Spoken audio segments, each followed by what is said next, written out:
This is what we have to work with then in our Europa League group. Our first ever Europa League group. It is FC Salzburg, it is Celtic, it is Mura. FC, it's RB. It's RB Salzburg. Today we are playing RB Salzburg and also Mura from Slovenia.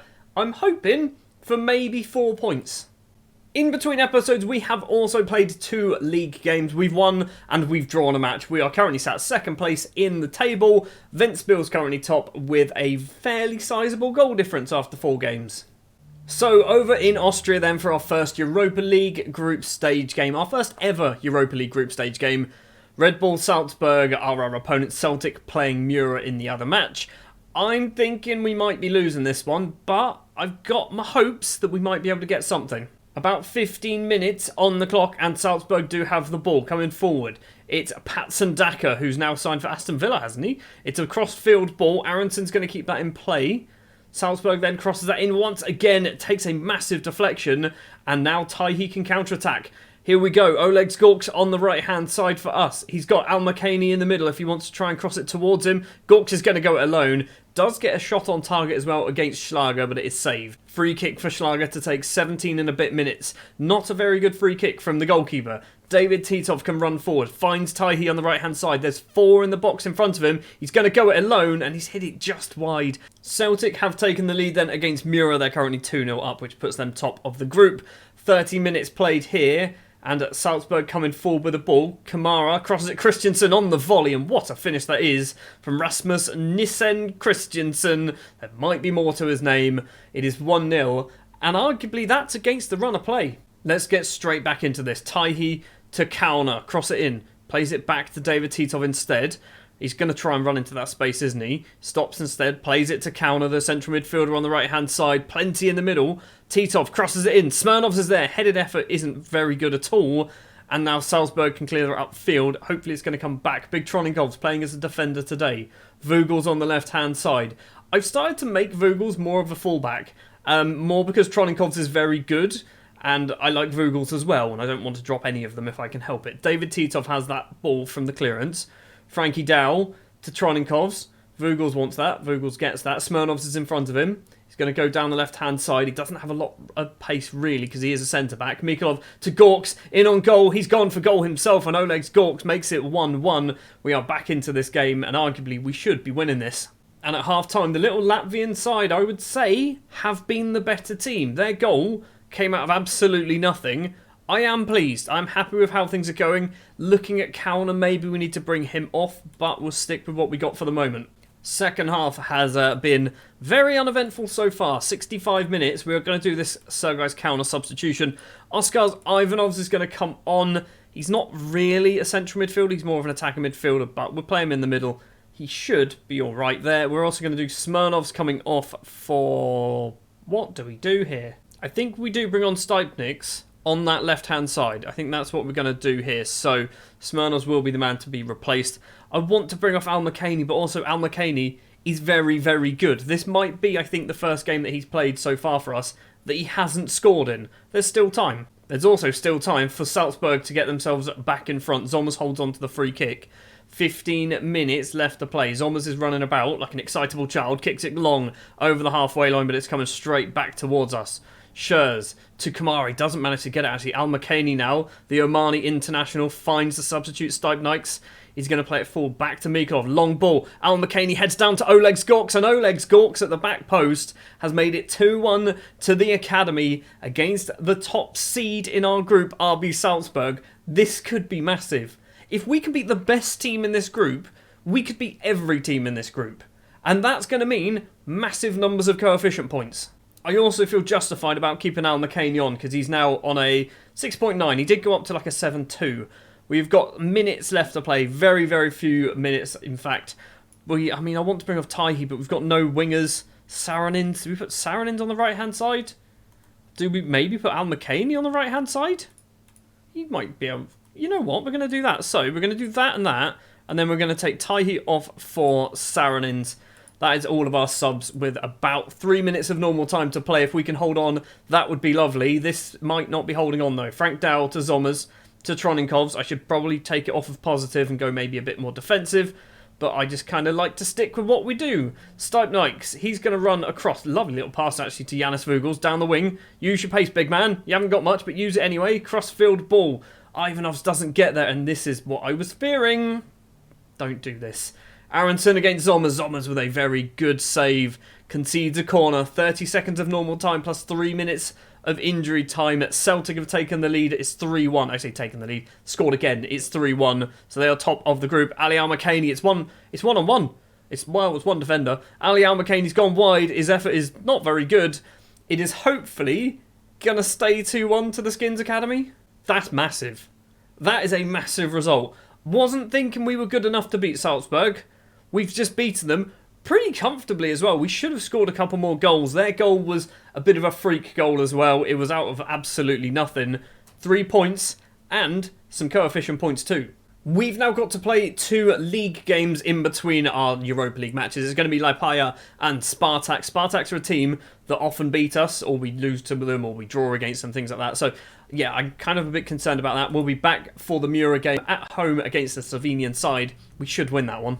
We're back for the second Europa League game. We've obviously played 2 league matches. We won both of them, so 6 more points there. You can probably see, or you will be able to see in a minute, from our starting 11, we're 1-0 up. Juris Kramens has scored, that we are playing a much more rotated side because basically I think we're going to win this game. And after 1 minute and 45 seconds, we've already taken the lead with one of our replacements. Actually 2, because Richie Enin also doesn't normally start. Free kick in a very good position. I'm not sure who's taken it. It's Abdul Samed. That might be going in. It's just gone wide of the goalkeeper's post. Barely 10 minutes played, 1-0 up against Mura, looking really, really good as well. More coefficient points coming to Latvia. The boss, Kevin Bossard, is playing today as well. Dow, long ball forward, Al-Makani on the volley, hits it over the bar. Would have been a cracking goal from the Omani striker, but it is not to be. Now what would be great is if Salzburg beat Celtic, because we will be top of the group, 3 points clear of Celtic and Salzburg. Obviously if Celtic win, they will go joint on top, and I imagine they might have a slightly better goal difference, although if we can put maybe 4 or 5 past Mura, we should fix that one. Osbolt in goal for Mura then. What are you going to do apart from wander around? Kicks it eventually over the halfway line. Kramens, the goal scorer, heads it across to find Kevin Bossard. Frank Dow. Bossard's in front, so is Taihi.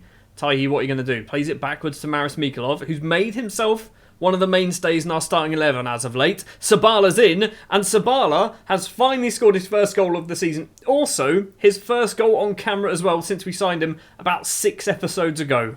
That goal might be very, very helpful for Sabala's confidence because he has not scored many goals at all. He constantly keeps saying that he's got a goal drought, this, that and the other. We're 3-0 up, 27 minutes. Ali Al-Makani with his 11th goal of the season in just 10 appearances. Bad news, Frank Dow looks like he's bruised his ankle.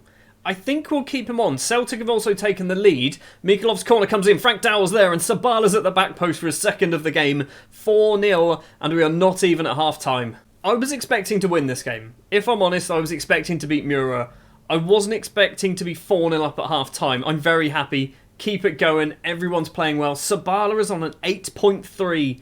I wasn't going to start him. I was going to play a youngster. I thought, you know what, let's give Sabala a game. Let's give Enin a game. Let's give some of the elder statesmen, some of them are probably like 27, but some of the older players, let's give them some game time. Zommers with the goal kick to Frank Dow. Probably should be substituting Dow if he does have that bruised ankle. It's not going to be a major injury, I wouldn't have thought, but I don't really want him to get anything more serious. Header forward for Mura. Sessler with it. Finds Pesnik, maybe? Sessler once again. Bit concerned that Mura have got a little bit of sustained possession. Durenda on the left-hand side for Mura. Sitar back to Durenda. Crosses that in. Back post is Pavin. Sessler is there. And Blas Sessler makes it 4-1. Right, let's take Frank off. Let's take Frank Dow off. Let's bring on Troninkovs as that centre-back. I mean, or do we move maybe Kevin Bossard over and bring David Titov on? No, we'll do that. We'll leave it as that. Taihi is also going to come off for Smirnovs. Taihi is similar to last season. He's playing really well off camera, and on camera he's rubbish. It's a free kick from, I think it was Smirnovs, but it is a header clear. And now Mura can possibly make it 4-2. Don't be making it 4-2. Kevin Bossard's looking for a straight red card there with that slide tackle. It's found it's all the way back to Zommers. I think I need to give a shout, actually. I need to make sure I need to focus because lots of people are looking complacent, and that is not good considering it is 4-1. We do have a 3-goal buffer, but if they score now, it's going to be 4-2. Dorenda's in on goal here, made it very easy, hits it wide, got away with that one. Into the final 15 minutes, Celtic still winning their game against Salzburg. We are obviously still winning here, so it's going to be us on top of the league, Celtic in second. I think Mura might be in third and then Salzburg at the bottom. I'm not quite sure how that works out through goal difference and things. Mikolov doesn't manage to steal the ball. Mura this second half have been very, very good. I think their manager has given them a bit of a shouting at and said, look, why are you losing to these just useless players from Latvia? And they've come out a little bit better in the second half. In fact, I don't think we've had a highlight in the second half going our way. Krauman's heads forward. Abdul Samed's controlled this. Is this going to be our chance to make it 5? Abdul Samed to Sabala on a hat-trick. Takes not a very good touch. He's managed to get lucky there.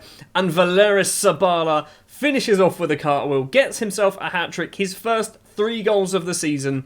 5-1 up against Mura in Latvia. I was concerned. The second half, they have been so much better than us. But that goal has just sealed the deal, hasn't it? We've got, what, 2 minutes, 3 minutes left to play. It's a header clear. Kramers doesn't get that. Poglien, maybe? Poglien's going to run with the ball. He's got no real support. Troninkov's with a big slide tackle. Poglien still has it, though. Tries to get it in. Can he cross it this time? Someone's managed to. Sessler's there. Heads it into the top corner. How have we let in 2 goals against these? They've had 6 shots. 5-2. 5-2 against Mura. We obviously beat Salzburg earlier on in the episode. A good performance, but we did concede 2 goals against a team that really shouldn't have scored any goals against us. So we are top of Group F in our first ever Europa League expedition. 6 points. 6 points as well for Celtic. Salzburg and Mura both sat on 0 points. Next episode, we are going to be going to the Celtic double, I guess? I guess that's what we're going to have to do. We're going to play both Celtic games in the next episode. As you can see there, we beat Lepaja, we beat Spartaks. One thing we need to do before we finish this episode is take a look at the coefficients. So Latvia currently 26th. We have a 3.125 already for this season. We have broken the 20 points mark. What does that mean? We are up to 23rd. We are up to 23rd. It's still, again, we'll have a look at this. Not that it's going to make too much difference. It's still not enough, but we are certainly getting up there, aren't we? 23rd is 1, 2, 3, 4, 5, 6, 7, 8 places away. That's still a lot. It's 8 places away from actually making a difference and having 2 teams into the Champions League.